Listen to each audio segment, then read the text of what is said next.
बेटा, एक ज़माने की बात है। हज़रत मूसा अलैहिस्सलाम के ज़माने में बनी इसराइल में एक शख्स था जिसका नाम क़ारून था। अल्लाह ताला ने उसे बेशुमार दौलत अता फरमाई थी।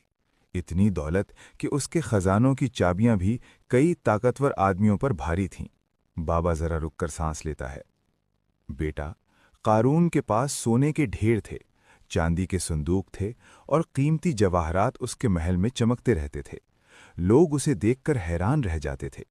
इसी दौरान कुछ अहले इल्म और दाना लोग जो सादा लिबास पहनते थे, पुरसुकून चेहरों वाले, दुनिया के हुजूम से अलग रहने वाले, वो क़ारून के पास आए।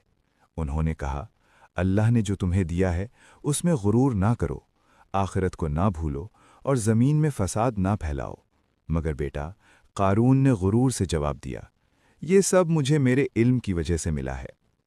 बाबा की आवाज़ भारी हो जाती है। फिर अल्लाह का फैसला आया। अचानक ज़मीन हिलने लगी, लोग खौफज़दा हो गए और क़ारून अपने महल और ख़ज़ानों समेत ज़मीन में धंसता चला गया। उस दिन लोगों को समझ आ गया कि दौलत ताकत नहीं होती, ताकत सिर्फ अल्लाह के हाथ में होती है। बाबा आखिर में आहिस्ता से कहता है, बेटा, याद रखना, दौलत शुक्र के साथ नेमत है और गुरूर के साथ अजाब।